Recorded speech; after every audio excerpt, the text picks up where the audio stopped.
सावित्रीच्या लेकी या मासिकाच्या वतीने आयोजित 12वा सावित्रीची लेक आदर्श पुरस्कार प्रदान सोहळा 2024 उत्साहात पार पडला।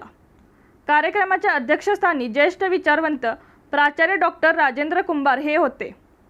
महिलांच्या कलागुणांना वाव मिळवून देण्यासाठी त्यांच्या सांस्कृतिक, आर्थिक, कौटुंबिक आणि सामाजिक भान निर्माण करण्यासाठी तसेच मनोरंजनाबरोबरच विविध स्पर्धा, उपक्रम, प्रशिक्षणातून व्यक्तिमत्व विकास आणि आदर्श नातेसंबंध प्रस्थापित करण्यासाठी सावित्रीचे लेकी हे मासिक गेल्या 13 वर्षापासून कार्यरत आहे।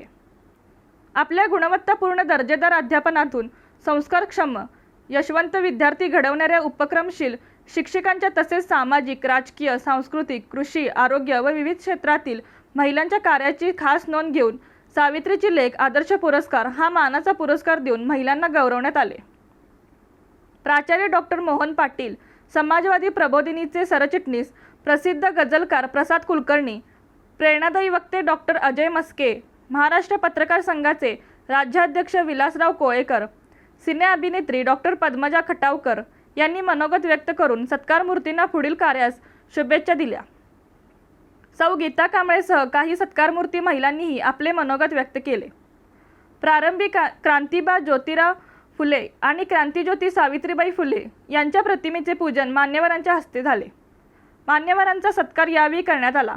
आम्ही सावित्रीच्या लेकी या विषयकांचे प्रकाशन करण्यात आले। स्वागत व प्रास्ताविक संजय गुरव यांनी केले। सूत्रसंचालन सौ स्वाती भापकर यांनी केले, तर आभार मासिकेचे संपादक संजय सुतार यांनी मानले। यावेळी श्रीनिवास देशपांडे, उत्तम सुतार, महेश परीट, अतुल भोजने, इक्बाल इनामदार, राजकुमार नकाते, बाबासाहेब बागडी, अमोल सुतार, बबन जामदार, अजित कांबळे, नंदकुमार सुतार, सौ मंगल सुतार, सौ सुभद्रा बाळी, बाबासाहेब नदाफ, कनक शहा, दीपक पोद्दार आदी मान्यवर उपस्थित होते। कृष्णा हॉल, नांदणी जयसिंगपूर रस्ता, तालुका शिरोळ इथे हा कार्यक्रम झाला। रणनीती न्यूज चॅनेलला आजच सबस्क्राइब करा आणि रहा अपडेट।